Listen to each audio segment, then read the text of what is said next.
When the Soviet Union announced the launch of the tiny Sputnik satellite on October 4, 1957, the United States held its collective breath and pondered the larger meaning of its die-hard political adversary actually possessing the technical means to send an atomic weapon around the globe to strike American soil. The silly beeping of that small sphere flying over North America every 90 minutes belied the existential shock of knowing we had nothing of the sort that was anywhere near this level of success.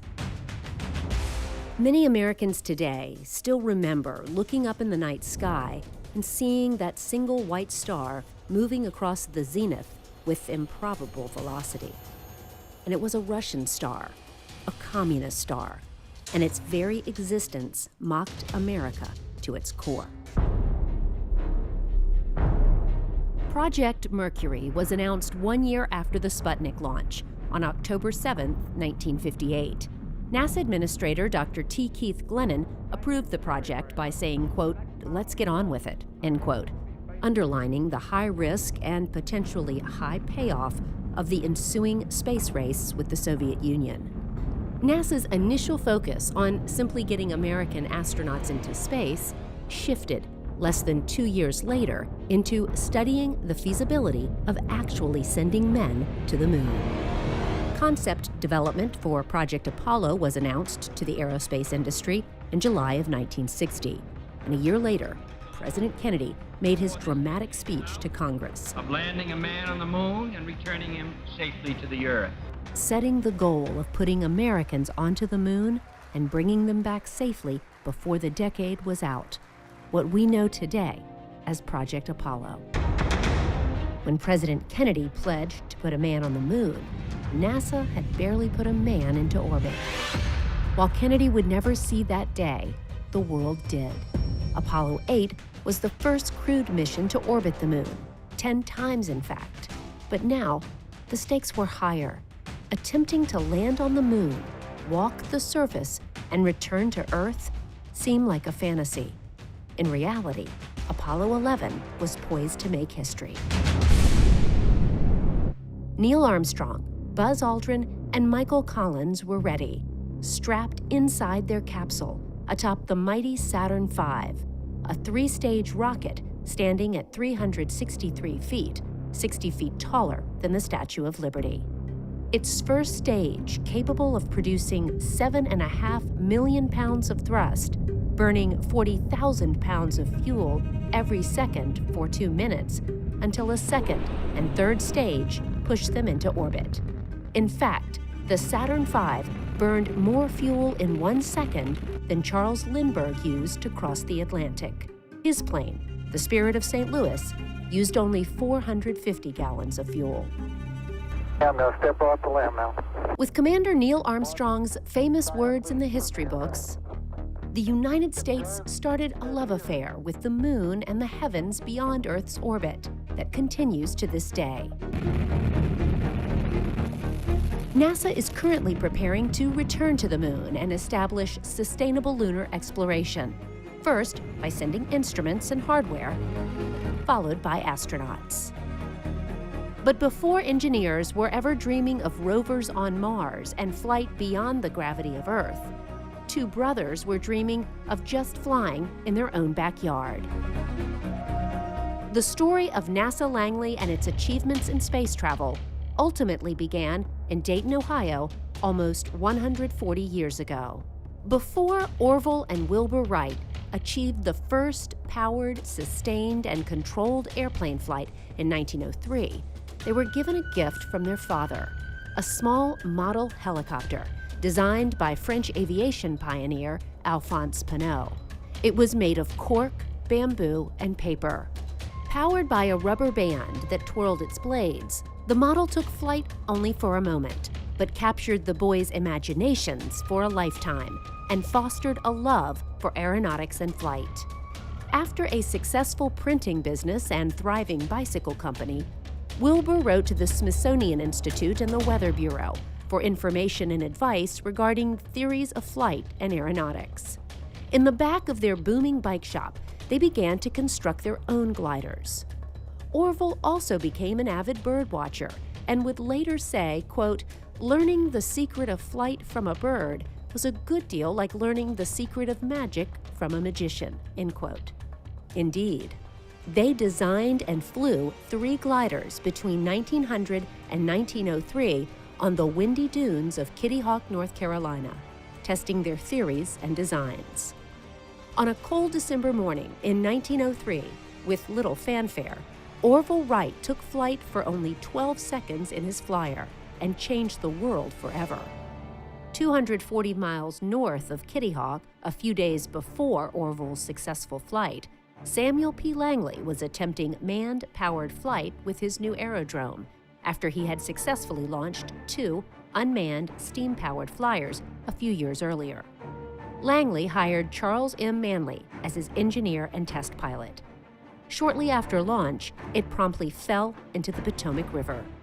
While Langley's failure was a national story, the brothers' success was hardly acknowledged. 12 years after the Wrights' historic flight, the federal government would establish NACA, or the National Advisory Committee for Aeronautics. Orville Wright would serve as a board member for 28 years, spending time at the first aeronautics laboratory, established in 1917, the Langley Memorial Aeronautical Laboratory on Langley Field. With the advent of jet-powered flight and the beginning of space research, President Eisenhower would create the National Aeronautics and Space Administration, or NASA, in 1958, absorbing NACA and its 8,000 employees with a budget of $100 million. In 1958, there was a space task group formed at Langley, which provided the beginning of the program planning for what became the Mercury, then the Gemini program, and then later the Apollo program. In the early 1960s, Langley helped give birth to the space age. Project Mercury, the nation's inaugural man in space program, was conceived and managed initially from Langley, providing technical knowledge, tunnel testing, and astronaut training. During Mercury, Langley was already building and constructing hardware for Project Gemini, the next program intended to support NASA's final program, Apollo, landing astronauts on the moon. To accomplish this goal, 3 options were chosen: direct ascent, Earth orbit rendezvous, and lunar orbit rendezvous. After much debate, NASA announced that Lunar Orbit Rendezvous, or LOR, would be the method by which we reach the moon. This assembly would include a mothership or command module connected to a service module containing the fuel cells and main engine, and a small lunar lander or excursion module that would detach from the command module and descend to the surface of the moon. John Hobalt, the engineer of LOR, fought an uphill battle to convince NASA his idea was the best. John was one of what we have too few of nowadays. John was a technical maverick. If you look, you can Google technical mavericks, and you find out that these are the people that produce the ideas that everybody else lives off of. John had a real struggle persuading the folks in our agency that the very best way to get to the moon was not the use of a huge monster rocket that would take off from here, land on the moon, and take off from the moon, land back. It was just completely impractical. But it still took him a struggle to persuade people that the lunar orbit rendezvous technique was the very best. It sounds, when you describe it, it sounds complicated. Even at one presentation he gave, someone in the audience shouted, your numbers lie, because they really didn't believe it. It just seemed too good to be true that, that you could do all that and yet save all that weight. But he knew he was right. He knew he had the numbers. And the numbers were spot on. In fact, Ed Garrick, Hobalt's boss at NASA, is quoted as saying, "I can safely say I'm shaking hands with the man who single-handedly saved the government $20 billion. Still, between 1960 and 1973, the Apollo program cost the United States $28 billion, or 4.3% of the federal budget at its peak in 1965. But drawing LOR on the back of envelopes and chalkboards was not enough. A simulator was needed to perfect the linking of the LEM, or Lunar Excursion Module, to the command module. The ability to rendezvous and dock the two vehicles in space after a successful mission on the Moon was critical to the success of LOR. A failure meant the two astronauts and the LEM would be unable to return to Earth, and NASA would have no means to rescue them. The Rendezvous Docking Simulator was originally constructed for the Gemini program to practice docking of space capsules with other vessels. It became operational in 1963 at a cost of $320,000. Only after the Apollo astronauts had successfully mastered rendezvous and docking abilities in the simulator would NASA give permission for the attempt to land on the Moon. This is a very important simulator. This was key to this mission. It's suspended by cables and gimbals. It has 6 degrees of freedom, X, Y, Z, roll, pitch, yaw. And the astronauts would come here and fly this simulator and practice the docking. They're right on the ceiling of the hangar. So this was very exciting for a young person, and I was a young person. I mean, I was fresh out of college, and I was hired as an aerospace engineer, even though I was a physics major. And my office was in the building, and our lab was the hangar floor and the hangar ceiling with this docking simulator. And the maneuver was between the Lunar Excursion Module, and then had to dock with the Command and Service Module. The RDS was declared a historic landmark in 1985 and still hangs from the rafters in Building 1244. With the help of this ingenious device, they were able to master all of the necessary rendezvous and docking skills before liftoff. But hardware and simulators do not operate without a human component. In addition to the engineers, mechanics, and other personnel in the hangar and on center, human computers were hired and played major roles in trajectory analysis, supersonic flight research, and the space program. By 1946, Langley Research Center had 400 female human computers. In 1967, after filling out an application and mailing it to Langley, a young female schoolteacher and mathematician named Christine Darden joined the computer pool. I was assigned to the computer office in the reentry physics branch. So of course, the reentry physics branch is the branch that would have done, or at least participated in the calculations of the reentry conditions for the Apollo vehicle, for all of them, in fact, for the Mercury, the Gemini, and the Apollo. The angle at which the spaceship would come back into the atmosphere and the speed at which it would come into the atmosphere to make sure that it didn't get so hot that it would burn the vehicle, or that it would bounce off of the atmosphere and go back out into space. Christine soon wanted more from her position. Rather than analyze data, she wanted to produce it. As the engineers were bringing equations to me to solve and everything, by this time I'm beginning to think, these are very much like the equations I studied in graduate school. I wonder why I'm over here and they're over there in the engineering office.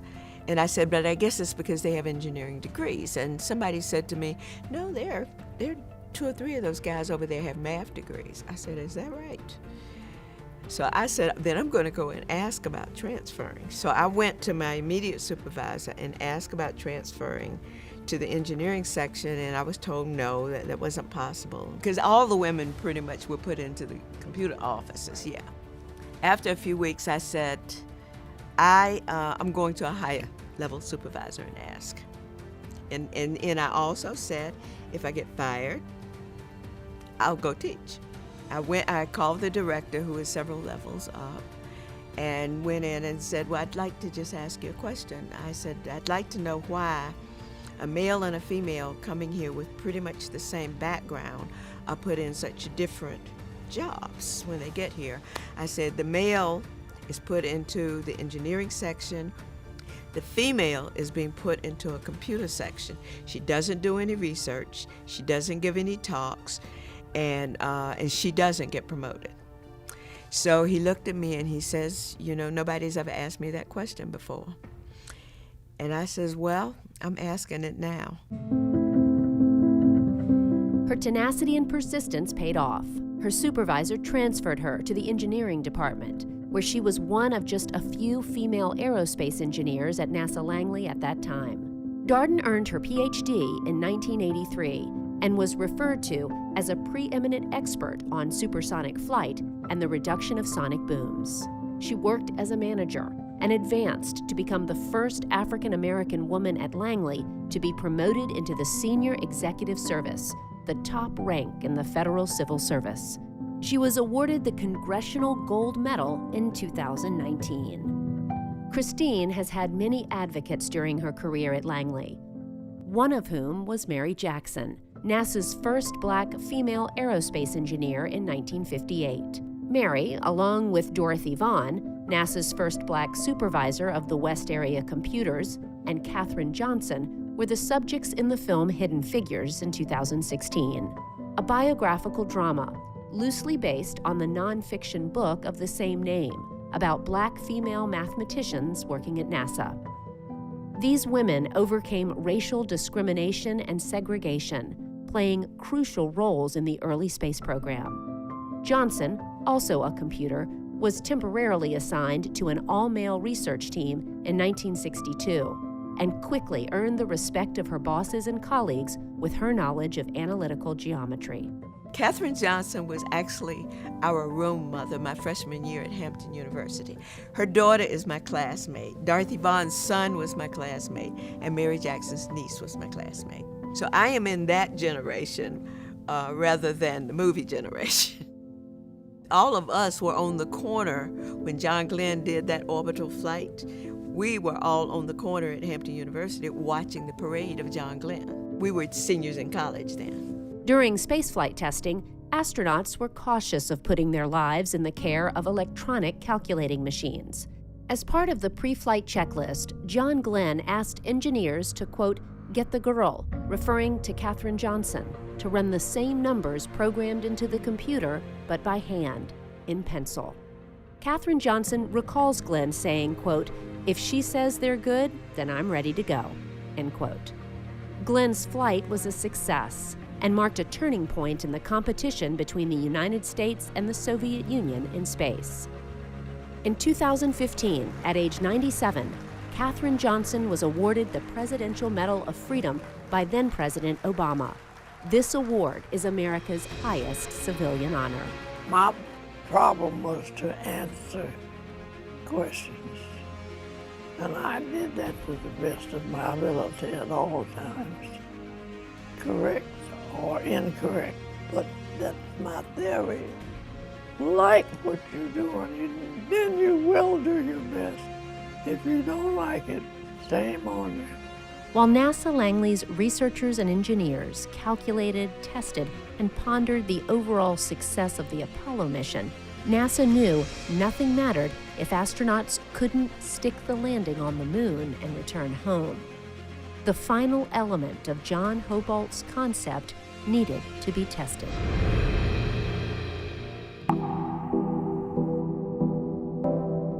The moon. How really to get there and back? What conditions would the astronauts encounter on the 250,000-mile journey to our orbiting neighbor? More importantly, how could the astronauts possibly train to fly with precision their ungainly lander in the completely alien environment of the airless moon and only 1/6 of the Earth's gravity? As more questions were asked, more problems were uncovered. Fortunately, NASA nurtured some of the greatest minds in engineering and science to answer those questions.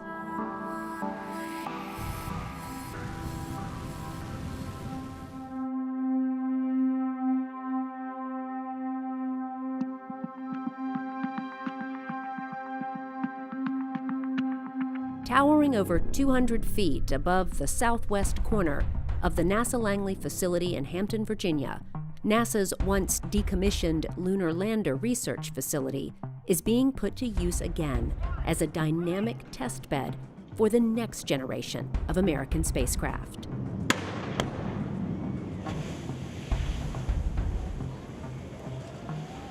This was a physical simulator where they trained the astronauts to do the last 150 feet descent to the lunar surface. And it was built in '63, operational in '65 time frame, and we actually put people in the 150-foot platform up there, and they launched off of there with a vehicle. It wasn't exactly looking like the lunar lander, but it supported 5/6 of the weight of the vehicle, and they had actually landed on a spot on the ground, and they could pick where that was. The bridge that traveled with the vehicle allowed it to travel at 30 feet per second longitudinally and laterally, so they could pick a spot and actually have 3 dimensions they could land in to get to the surface spot they were looking for. And most of the testing was done at night too, so they simulated the lunar surface with a 3-degree angle of light, so it gave long shadows, so that give them that feel for it. This huge structure grew from the fertile imagination and brilliant engineering mind of W. Hewitt Phillips, chief of NASA Langley's Stability and Control Group, when he and a small group of engineers began in 1963 to come up with a solution for understanding and training for a rocket-powered landing in a lunar gravity field that was a mere 1/6 of the Earth's. For this critical phase of the Apollo program, Phillips fabricated the first model of the Lunar Lander Research Facility using an erector set model kit in his home workshop. The concept was approved at a cost of $3.5 million, and work began immediately on full-scale design and construction. The system became operational in 1965. Within an amazing complex series of girders, trusses, and a movable bridge crane, the 400 by 230-foot ground footprint underneath the gantry provided the Apollo astronauts a huge 3-dimensional space in which they could practice the final 150 feet of their planned lunar landings. The Lunar Excursion Module Simulator was a manned rocket-powered vehicle used to familiarize the Apollo astronauts with the handling characteristics of a lunar landing type vehicle. The gantry provided the astronauts with a much richer simulation environment than was available with a static unit inside a conventional laboratory. In addition to providing motion cues along all 3 axes of roll, pitch, and yaw, it also allowed for an actual vertical descent to a simulated lunar surface, with the astronauts controlling their descent rate with a small rocket engine, reinforcing both the aural and vestibular cues they would be experiencing during the real lunar descent. Attesting to the engineering and planning skill that went into development of the Lunar Lander Research Facility, astronaut Neil Armstrong, when asked what it was like to land on the moon, replied, quote, "Like Langley," end quote. That iconic statement, like Langley, speaks volumes about the incredible talent that could imagine a problem, understand it, and visualize a solution, and then translate all of it into physical reality and computer-controlled reactions that correctly mirrored an unproven reality 250,000 miles away. I think that what it did, it improved the safety of the mission. So they would have made it to the moon, but would they have been okay? I think this is where we came in, is we were able to make it a safer way to land on the moon. America's challenge of today has forged man's destiny of tomorrow. With the demise of the Apollo program in the early 1970s, there was no immediate need for either the gantry or the simulation controls for any new space systems. However, recognizing the usefulness of the massive 3D space within its structure, NASA, in 1974, repurposed the gantry as the Impact Dynamics Research Facility.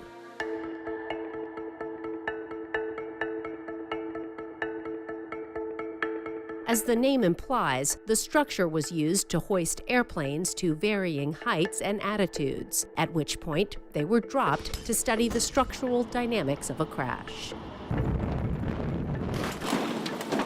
After nearly 30 years of crash tests, funding for the facility dried up, and NASA made plans for decommissioning and demolition.